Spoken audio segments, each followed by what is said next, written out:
All right, folks, welcome to our program here. We got our good friend Dan Tortora from Wake Up Call DT and Dan Tortora Broadcast Media with us. And Dan, thanks for joining us on a wonderful, cool Monday, the day it is. So what's your take over the past weekend with the ACC? A lot of shifting going on. It's going to be a very interesting 2 weeks coming up. Yeah, I mean, first and foremost, good to see you guys. And sorry about last week. So it's been a crazy bunch of weeks here, and I wanted to make sure that I got on the show. Crazy in a good way, but we had some extensive broadcast stuff going on, and I've been doing the college football playoff reaction of the release of the rankings. So while the rankings are being released, so what was it, the first week? I did it right after the rankings were released, and then the second release, I did it as the rankings were going out, shared those with everybody, and then on top of sharing those, reacted in the moment. And I've been putting together my own rankings too. So I do have a top 16 at the time that we're talking. I'm figuring out the rest of my 25 because the bottom part of the top 25, there's teams I don't think should be there. There's teams I think should. So, but the top 16 for me are solidified right now for this week until something changes next week. But I mean, it's a fluid situation. What do I think about the ACC? I think SMU is the best 3-loss team in the country. And that's above Tennessee. They have the wins to prove it. And then I would also say that I think Georgia Tech is underestimated. I think that Virginia losing to Wake Forest when Chandler Morris went out by a mere touchdown, to me, if that was Notre Dame, there would be an excuse. If that was Georgia, there would be an excuse. The quarterback went down. It's not their fault. But, you don't hear a lot of excuses for Virginia in their favor. Chandler Morris coming back was huge. He's a dog. He's from the American. He's from North Texas. Last year came from the Mean Green, who are having another great year.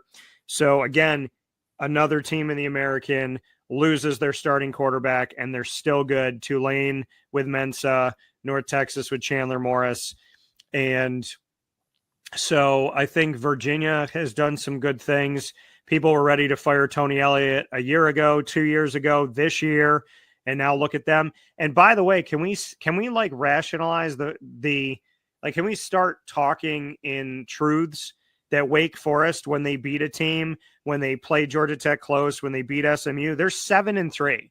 Yeah. People talk about Wake Forest like they're 3-7. They're 7-3 with a new head coach. Right. So my thoughts on the ACC is they're not top heavy, but they have like 5 or 6 good teams. And would you rather have almost half your conference be good, or would you rather just have 2 teams like the Big Ten, and that's all you write home about, where you have, there's 10 irrelevant teams in the Big Ten right now. There's a few that are okay, and there's 3 that are good. Right. And the ACC, Florida State, they say is bad, but they beat Alabama. Clemson's bad, but they're probably going to go to a bowl game. And Duke's had a good year, second year under Manny Diaz. SMU's had another good year. They've lost 1 regular season game in almost a full 2 years in the ACC. Mm-hmm. They played for an ACC championship. They may play for another ACC championship. Georgia Tech's been good. They have 1 loss all year. And NC State's not a bad team with Dave Doran historically. Virginia's had a good year. Miami's had a pretty good year. Louisville's had a good year despite losses recently. So, I mean, I'm not going to follow the narrative that the national media has that the ACC isn't good, because if being good means being top heavy, I don't want to be that good. I want to be the good where I have 6, 7, 8 teams that are a pain in the ass to play every week, as opposed to having 2 teams in Ohio State and Indiana that really don't have to play anybody, and they get to finish their schedule with a bunch of very easy preseason feeling games. I mean, I did not watch Indiana, Wisconsin because it's a waste of time, but I did watch Alabama, Oklahoma, and I do pay attention to what SMU's doing, and we got a special with Rhett Lashley this week as well, which is really, really awesome. And he goes into other people calling him about being a head coach elsewhere, and he actually dives pretty deep into it. So I'm excited to share that with people. But yeah, it's a long-winded answer, but the ACC is better than just 2 or 3 teams. And I think people need to start talking about that and stop saying the ACC is not good because Clemson's not undefeated. Well, let's talk about the scenarios, because I pulled it up. I saw this afternoon. This evening. Adam and I were working on it. Let's go with Georgia Tech first. Okay. Yeah. They got to beat Pitt this Saturday, and they're in. No matter what, they're in. You're done. They're in. Yeah. So, they're basically, they're win. They're done. What if Georgia Tech loses? Yeah. Then they have to wait for, everything else to go away, because they play Georgia the next weekend in the, the old-fashioned hate, organization, that game. And that's going to be at the Mercedes-Benz Stadium, and not at, Bobby Dodd Stadium. Yeah. So Georgia Tech needs to take care of their business Saturday night against Pitt to knock Pitt out, and then they're going to Charlotte. Then you got Virginia, who right now they're on a bye week this week. How did they set up a bye week before they play Virginia Tech? I don't know who made that schedule, but they're sitting pretty right now because they got to have SMU lose to Louisville or Cal, and Pitt lose to Georgia Tech or Miami, and they just have to beat Virginia Tech next Saturday down there in Charlottesville, and they go to the ACC championship game. So it will be Georgia Tech and Virginia. But then you got Miami somehow is coming back from the dead, like the Undertaker. I don't know how the hell they're back in the after they lost to SMU. I texted Will, my brother, and I said, "Dude, you're done. Thanks for playing." Yeah, like one of those game show hosts. You are the weakest link. Goodbye. And now they're coming back, and they're basically have a chance to make it, but they have to have all these different scenarios to go, fall into play. That's crazy. It's crazy. So what's your take on this? Like, basically, I think it's Georgia Tech and Virginia in the clubhouse right now, waiting to just finish the final hole in the 18th hole of the U.S. Open, and and you have Miami, who is back at par, hole number 15, and they're three strokes behind.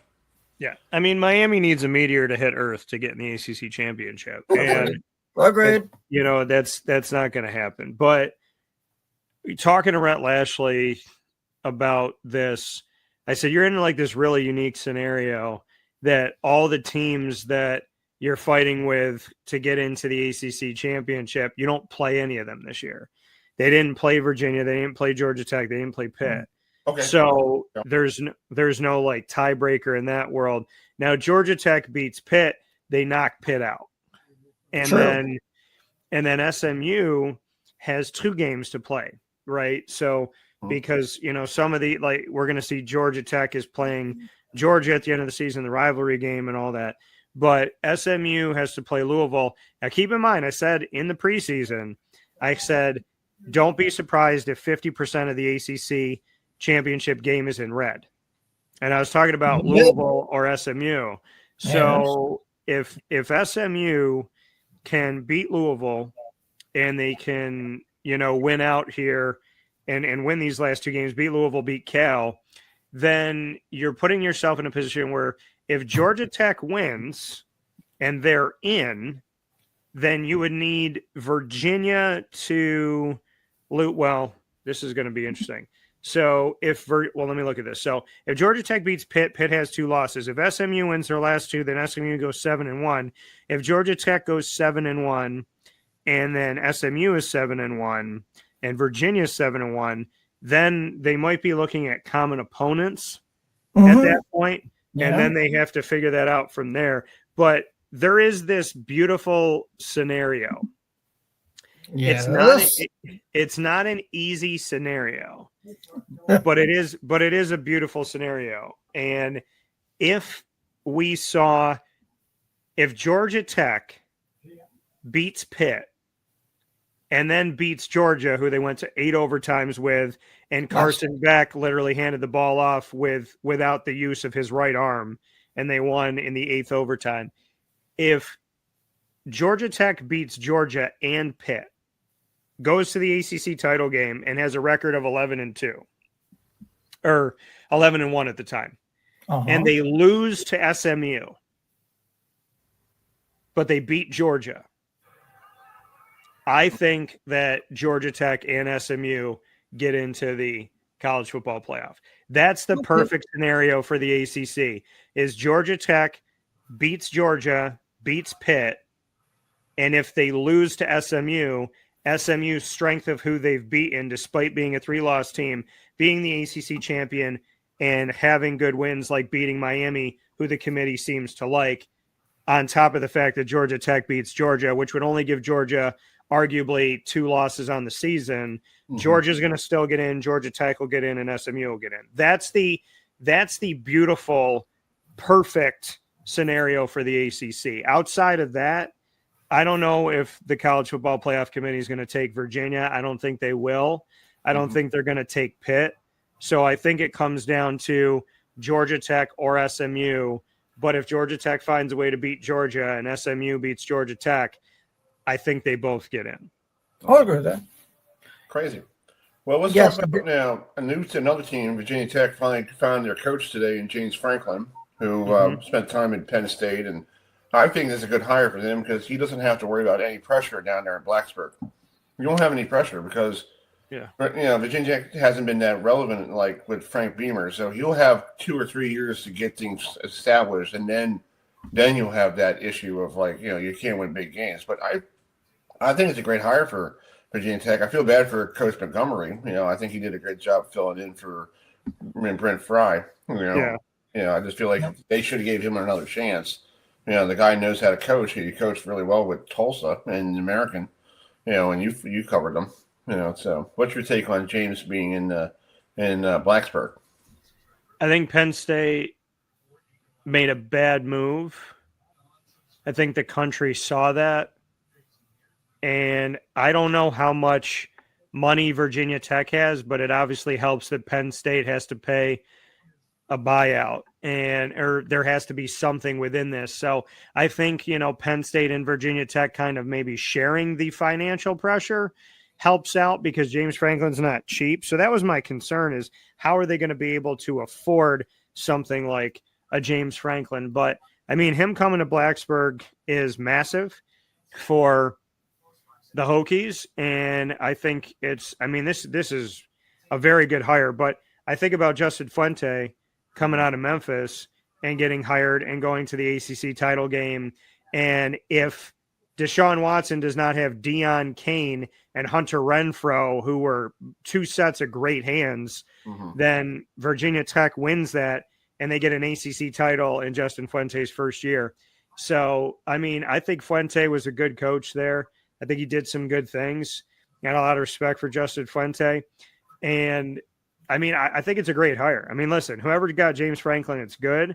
I understand Penn State saying, I understand the thought, not saying that they said it, but I understand Penn State's thought of like, hey, you're our coach. You cost us millions of dollars. We're a high profile school. We're supposed to be vying for national championships, and you're 4-21 against the top 10 in your history. But then I go back to the AP, the coaches poll, and the College Football Playoff Committee, and I say, if James Franklin's 4-21 against the top 10, why is his team ranked in the top 10? Thank you. Thank you. I agree with you. But am I happy for James Franklin? Yes. Am I feeling spoiled already that I'm going to be able to talk with him? Yes. I mean, I was at Penn State last year, and I was at the SMU Penn State first round of the college football playoff. Got a lot of respect for James Franklin. That respect grew when I was there with him. And, I liked his coordinators. Obviously, I'm a big fan of Tom Allen, who I interviewed his son when Syracuse was recruiting a lot of kids from HB Plant. So I think it's a good move. I'm excited for it. I do agree that Virginia Tech will not have the same pressure that Penn State has, but that might change quickly because when you bring in a name like James Franklin, there's going to be Virginia Tech fans that think that they're going to the college football playoff. They're going to think they're going to win the ACC title. And listen, every fan base should want to win. Every coach should want to win. Every team should want to win. I'm just saying, less pressure in Virginia Tech than in Penn State, but the desires are the same. If you're a head coach and you're not trying to, if I have a head coach and he says my hope is to be a bowl team, that's not good enough. Well, my hope is to win a conference championship. That's not good enough. Well, my hope is to make it to the college football playoff. That's not good enough. Mm-hmm. If I have a coach that says anything other than we want to win a national championship, then what are we talking about? So I'm happy for Franklin. I'm happy for Virginia Tech. Again, I don't know what bank gave them the loan for this, but congratulations. Yeah. Well, yeah, and it's called, I want to switch over to a conference that you cover a lot, and that's the American. And you have like 4 or 5 teams from, that could be that group of 5 representative. You've got teams like South Florida, Navy, East Carolina, North Texas, Memphis. So what's your overall take on how crazy the American Conference is? And do you think it'll be someone from the American Conference, or do you think it'll be someone like James Madison, who has been really good this year in the Sun Belt Conference, get that group of 5 representative in the college football playoffs? The American has too many teams. They're too competitive to state that James Madison's body of work should be their reason for getting in. The Sun Belt is not on the same level as the American this year. I'm not saying they can't be for the future. I'm not saying I don't respect Appalachian State. I'm not saying Coastal Carolina hasn't had some good history. I'm not saying Coastal Carolina shouldn't have been in a championship type setting when they were undefeated. But what I am saying is, again, like the ACC, we have a couple weeks left of regular season football, and there's 5 teams in the American that are trying to make it to the championship game, probably 4. We're talking about Navy, Tulane, East Carolina, and North Texas. And to be completely honest, I think all of them have a place of being ranked in the top 25. I think that I can safely rank Tulane, Navy, and North Texas. I think East Carolina might be just outside of it right now, but they had a huge win at home against Memphis coming out of a bye week. I spoke with Blake Harrell going into it. It was a great conversation. Really love the work that he's doing at East Carolina. Again, another dangerous team, a 7-win team.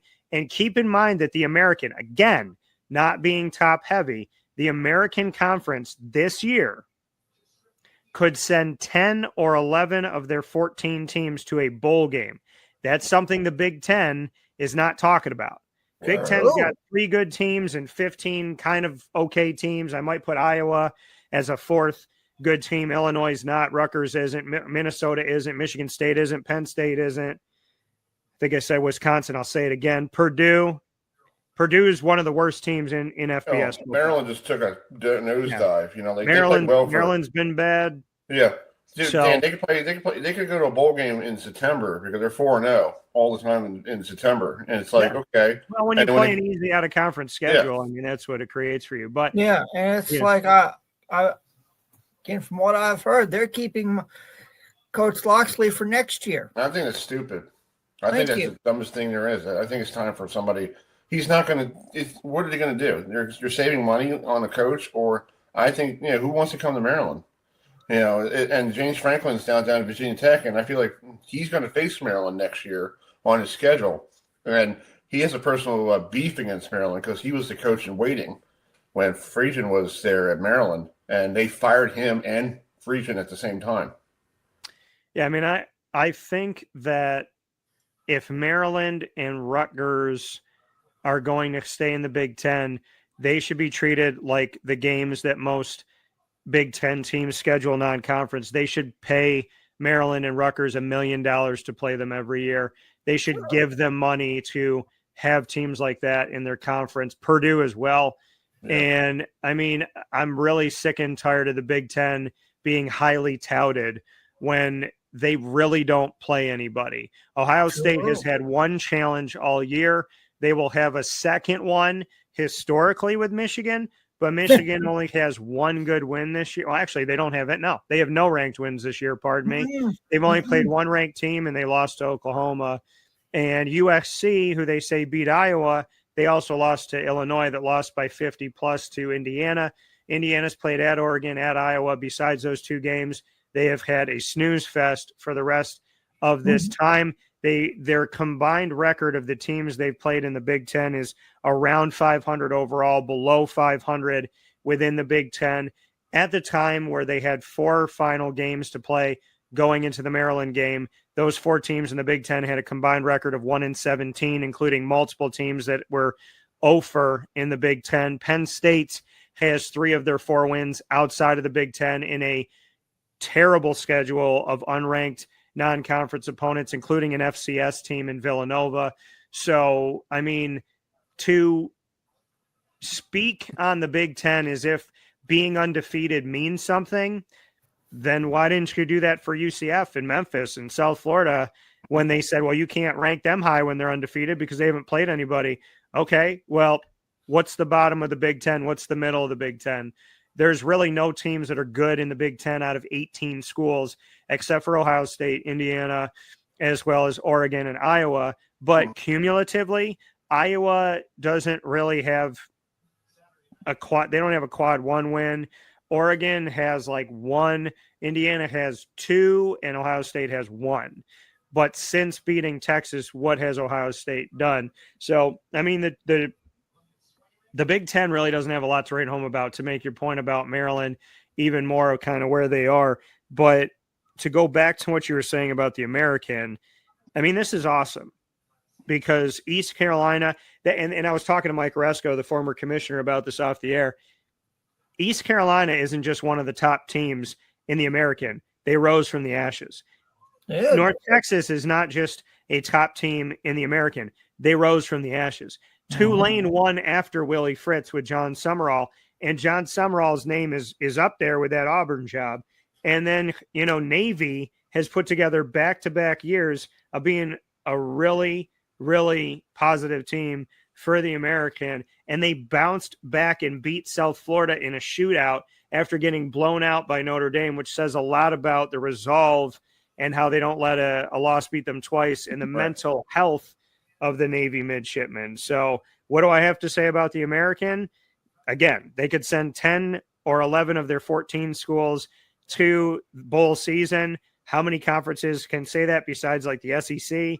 And yeah, I mean, James Madison, congratulations on your year, but you're not playing with 5 or 6 teams that are really tough to get through. If James Madison was playing Navy, Tulane, North Texas, East Carolina, South Florida, Memphis, then we could talk about something. But when you go through what the American has to go through that they don't get credit for going through, I would tell you that whoever wins the American Conference should absolutely be in the college football playoff. If I had to put my feet to the fire right now, gentlemen, I would say Tulane, but it's anybody's game.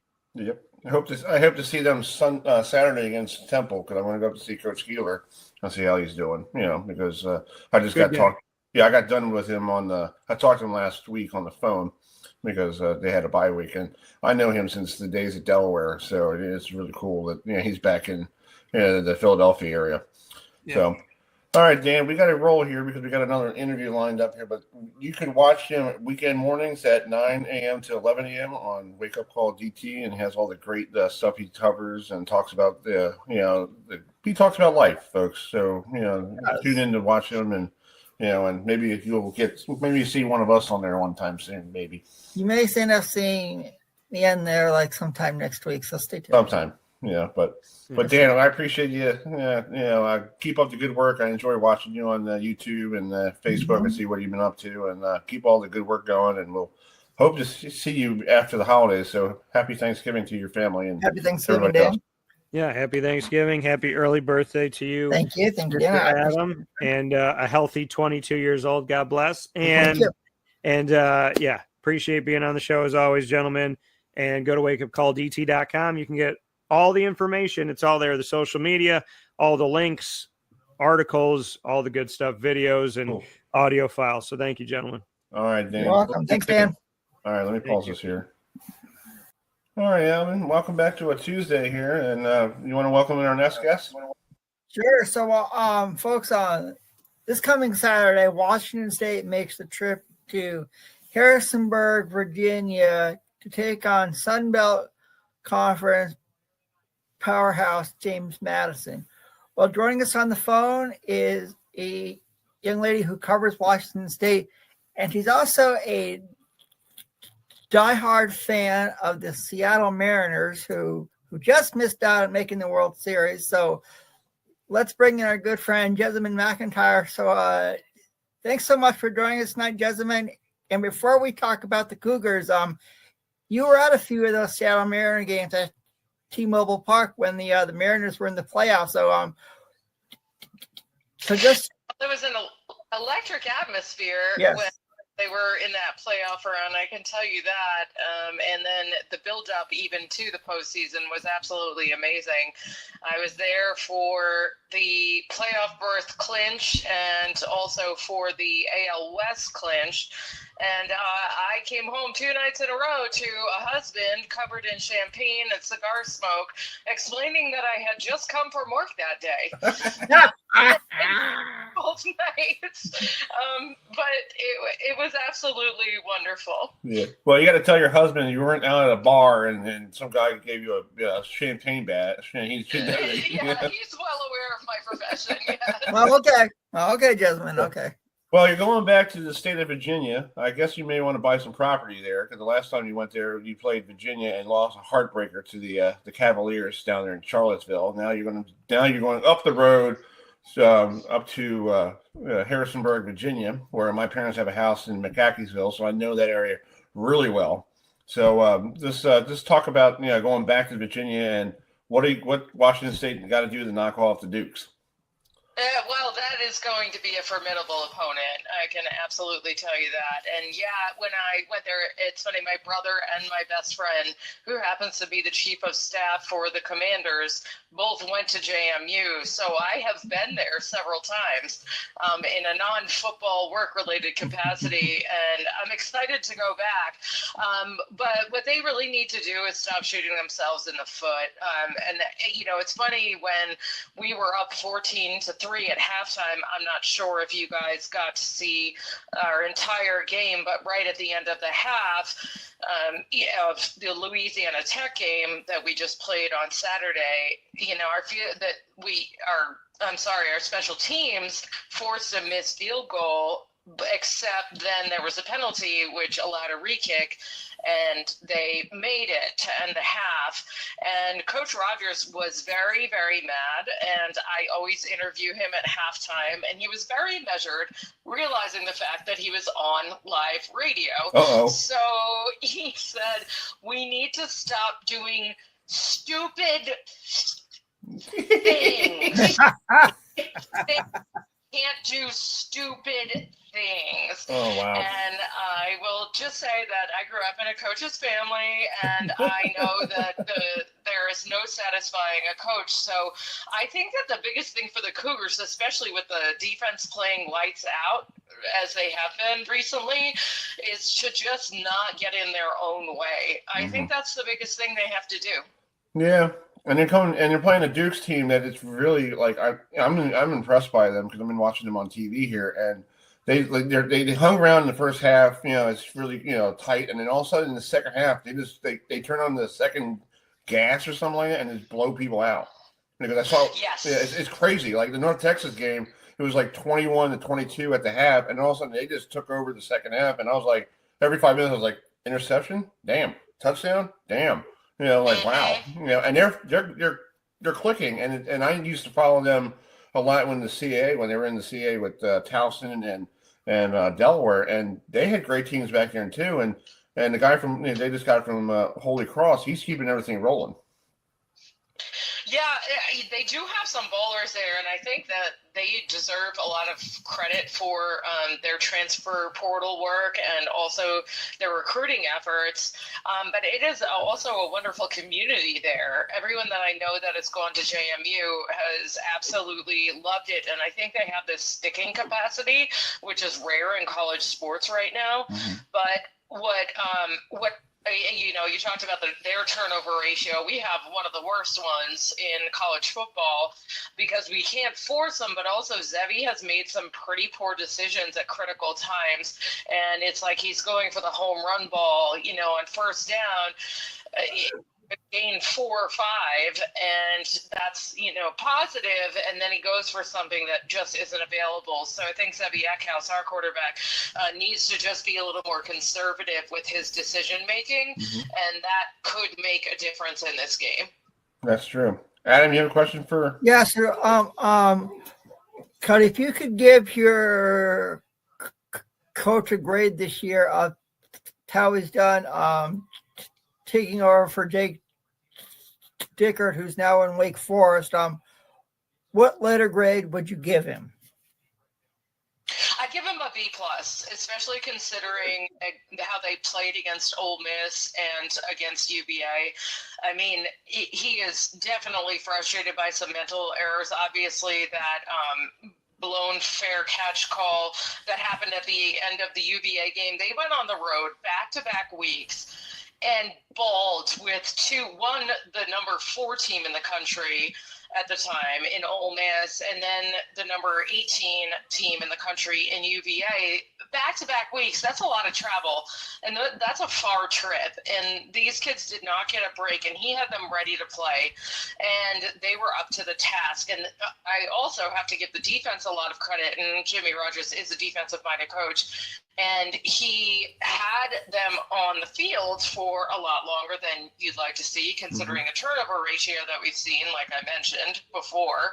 He gets definitely a B+, and I think that helped him a lot. I think it'll probably help when it comes to recruiting, and also when it comes to fundraising. It's a whole new world right now, and we were put on the map unfortunately in losses, but they were close losses to teams. I mean, we were 35-point underdogs going into Ole Miss. And that stadium, I don't know how much time you guys have spent in the SEC, but that stadium was completely packed with about 65,000 people.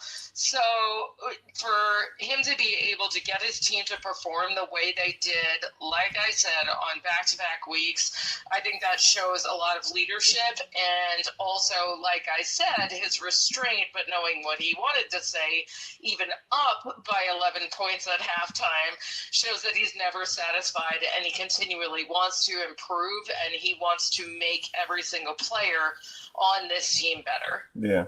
Well, I want to backtrack. We were talking about Harrisonburg, Virginia, and my parents have a house in McAkeesville, and I tell them sometimes when they go down there, do not go up to James Madison during football games on Saturday. You won't go anywhere. It's a traffic nightmare, and they, like you said, they love their Dukes. It's like it's crazy. And I was there for some games, and the tailgate people are partying, having a great time, and they bring out the stringies and all that stuff, and it was like crazy. When I was there for a couple of times watching some of those games against the New Hampshires and the Delawares and the Towsons, so it must be more rabid now than before. Absolutely, and I mean, I think their transition into the FBS was just the start, but when they were in the FCS, they still had that kind of fan support. Yeah.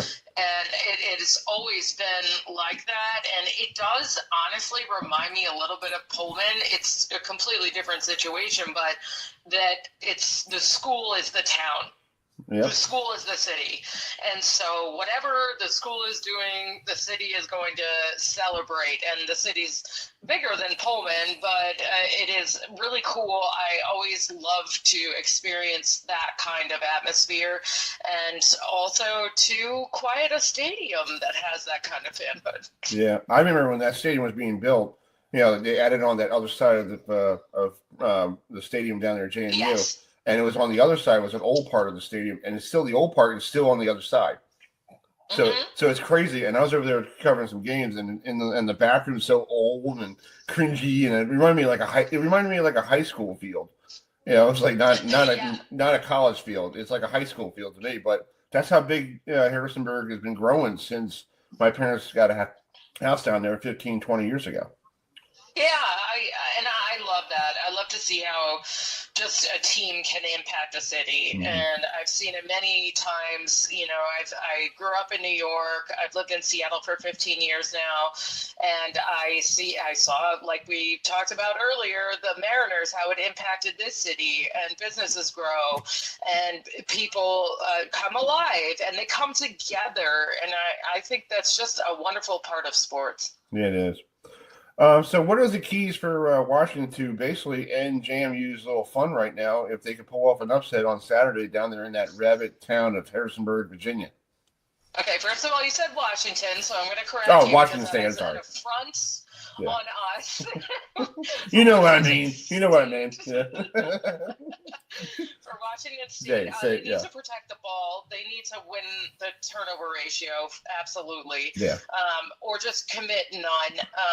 What was really great to see on this past Saturday was our center, Brock Dew, who went out early in the game the previous weekend against Oregon State. That was a tough one. He went out early in the first quarter and was expected to return, but never went back into the game. And then Christian Hilborn getting back. So those are two stalwarts on the offensive line. Hilborn is our starting right tackle, and Brock Dew is our center. So having those guys back is absolutely crucial. They both got through the game extremely healthy, so they're good to go for this week. And the run game, Leo Pulalasi also got injured during the Oregon State game. He left during the end of the second quarter, and obviously we had the bye in between. He was healthy for this past weekend's game, but he was in this game, but he seemed to be on a snap count. He wasn't hugely featured in the game, but when he did, he was lights out. And what I really like about our run game, and not to sound like Pete Carroll or anything, but run the set of the pass, obviously that's a huge thing, and the offensive line plays into all that. But Kirby Voorhees, number 9, one of our running backs, has really just continued to escalate his game throughout this entire season, and he has the ability to pop off. And then Angel Johnson, number 1, he is honestly can pop when he pops. He just has the ability to. So we have 4 running backs that are in the rotation right now. So especially in watching some tape of JMU, they outscore everyone. I think controlling the clock by establishing the run game is going to be critical for us, because JMU has an offense that is hard to stop. And so if you could just prevent them from even having the ball by controlling the clock with the run game, which is what they did against Louisiana Tech. Offense was on the field. The time of possession was ridiculous in that game. So I think that would be extremely critical for them. Yeah, that's cool. Well, Jess, I appreciate you coming on. I do have one more question, Chris. Go ahead, now, Jessamyn, since you live in Seattle, there's a player on the Mariners that was really, really good this year, and he's from Western North Carolina, where I live, and that's catcher Cal Raleigh. So what was your overall take on how Cal Raleigh did this year as a catcher for the Seattle Mariners? Well, that's the actually biggest thing there, is that he's a catcher. He's a part of every single pitch, and no one does what he does on offense while also playing every single pitch of the game. I will be completely honest with you. I think he got robbed when it came to the MVP, even though everyone wants to throw up stats for Aaron Judge and say, well, he beat him out in all the stats except for home runs. Cal Raleigh manages an all-star pitching staff every single day, game in and game out, and also one of the younger pitching staffs, which he's done for many years. So I'll get off that soapbox because I don't have a BWAA vote or anything when it comes to that. And he did a press conference with all of us collective media when he hit number 60, I believe it was, and that was the night they won the AL West. And he walks in, He's got, his goggles on because, that's what happens. Champagne spray. He's got a cigar. He walks in the interview room and goes, "Can I smoke this in here?" Like, Cal Raleigh, you can do whatever you want right now. You can do whatever you want. I mean, it's. But that's the kind of guy. He was so humbled and so kind of just didn't believe it. He made it wasn't even a joke. He said, I wouldn't even know if I would hit 60 home runs in my career. He won the home run derby this year, then tied Babe Ruth for the most home runs hit. He's a switch hitter too, and he did that in the All-Star game as well. He switch hit in the home run derby, and I just think he's not only one of the best catchers that I will see in my lifetime, he's a good human being, and I've seen him with his family. I've seen him with his girlfriend. I don't know if he's proposed yet or not. I don't know if it's fiance.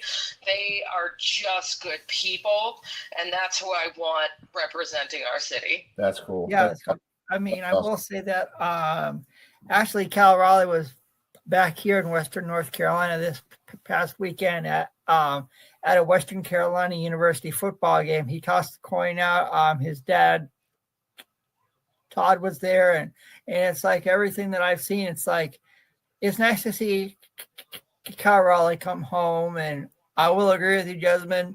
He did get robbed of the MVP. Should have went to him, but yeah, it is what it is. There's nothing we can do about it. Exactly. And you know what? I don't think he cares about hardware. I No. really don't. No. He's just a good player, a good teammate, and a good person. And he wants to win. And that's the bottom line. He'll do what it takes to win. Yeah. And now, after the Josh Naylor signing, we get this team is going to do moving forward because they're making moves earlier than they usually do. Yeah, that's true. I agree. All right, Jess, thank you so much for coming on tonight, and have a safe trip to Harrisonburg, Virginia, and hopefully the weather is nice for you guys for travel over there on Saturday. Thank you so much. I always appreciate coming on with you. All right. Talk to you soon. Thank you, Happy Thanksgiving. You too. Happy Thanksgiving. All right, see it. Bye. Yeah. Now, Chris,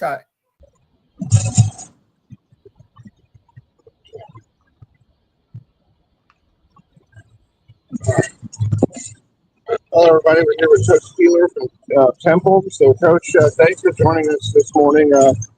How's the first season going for you guys? I know you're almost bowl eligible and you have a bye week this week. So, what do you guys have to do to get that one last win? Yeah, I mean, what a competitive conference. We're 2 1-point losses to the academies, one to Navy that they scored at the end and went for 2 and beat us. And then against Army, a 14-13 loss last weekend. Again, great game back and forth. We had some opportunities, but they do such a great job holding the ball on you. And so, we're sitting here, could be 7-3, tie for first place in our conference, but we're sitting here 5-5, with now 3 losses in the conference. But that's just the way this conference is. It's a lot of 50-50 games, a lot of games by an inch. So it's kind of life we live. But, we made progress. In the last 5 years, Temple has won 13 games. So, to get 5 wins right now is a little bit of an accomplishment. But, we've talked about being bowl eligible so much. I think that's kind of the thing that's right out there in front of us. We're in that get better week where we definitely need to get rested. I mean, that's one of the things we're doing. Still shorter practices, but also getting ahead for our preparation for Tulane, who's obviously very good. Our last 2 are Tulane and North Texas, 2 teams that are fighting to get in the playoff hunt also. So, like I said, great conference. Competition's really impressive. Coaching's really impressive. And again, we're right there, just unfortunately those 2 1-point losses, kind of put us in the middle of the pack instead of the top of the pack. All right. So let's talk about your first season. Are you happy where you are right now after the first? I know we talked this time last year you were at Sam Houston State, and you didn't even know you were going to be in Philadelphia this time of year. Well, I mean, happiness is a relative term. I mean, I'm not happy that we have 2 1-point losses. Games that we thought we should have won, games we felt we were equal or better than the opponent we played. West Point was an incredible atmosphere, packed house. Just again came down to, a fourth down stop where they got it. They measured it and they got it by an inch, or we get the ball back with a chance to beat them. So those games are tough. They wear on you, but really been proud of how the kids have responded. Again, we walked into a situation where they hadn't won more than 3 games the last 5 years, and we were able to, generate some momentum, and had a great win against UTSA. Went on the road against Charlotte and went on the road against Tulsa and had those wins. Obviously, early in the season, beat UMass. So, we feel like we've made some progress, but this season was really about, okay, can we make enough progress where we can get ourselves to a bowl? And so that's what this week's all about. This week's all about us getting healthy and us preparing for Tulane. And it's a very good Tulane team. A Tulane team that has some big wins over Duke, over Northwestern. They're legitimate, contender. Right, exactly. And Tulane's they went to the conference championship last year against Army, so they know how to play in these big games. Absolutely. Very well coached, and a very physical brand of football. I mean, if you think about it, South Florida, Memphis, Tulane, North Texas, you got the academies, Army and Navy, you have us, Tulsa and Rice, North Texas. I mean, it's a great conference. It really is. And, week in and week out, it is really a physical battle every single weekend. So you talked about this weekend, it takes some rest and get everybody ready to go for the last 2 games of the year. What did you have to do for you as a coach? Because these are this is basically a stressful time of year. Well, yeah, I think there's so many more moving parts than ever before, because we live in a world where people are in their ear about the transfer portal. They're in their ear about different things like for their future, and you just try to say, hey guys, listen, let's worry about playing this season. All that stuff is going to work out eventually. We'll cross those bridges when we get to them. Moving the portal to January is going to kind of really speed up things when it comes to recruiting that next cycle, especially since there's going to only be one opening. So yeah, I mean, there's no days off when it comes to being a college football coach right now, especially with the season coming to an end and then going right into player evaluations. And you talk with them about what their rev share is going to be, and then the portal opens up. So even though December is a time when it's you think about bowl season, it's really a time when you're evaluating your own roster too, and you're having some honest conversations about where players stand and those kind of things with your roster. And then January 2nd, that portal opens up, and then you have a small window to try to get players on campus. So it's the first time we've had this sort of small window in January, and without having a window in spring. So it's going to be really interesting to see how we navigate all this.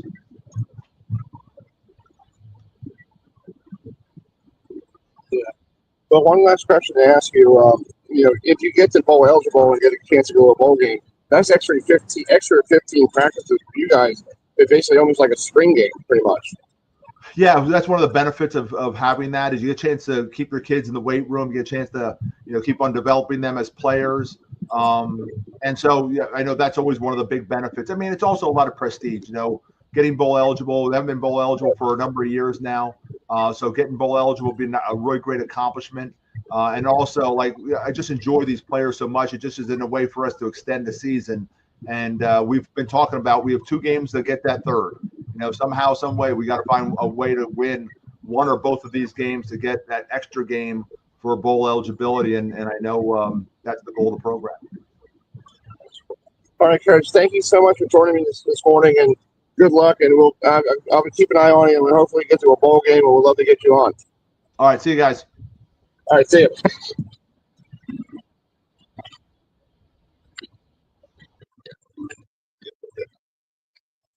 good.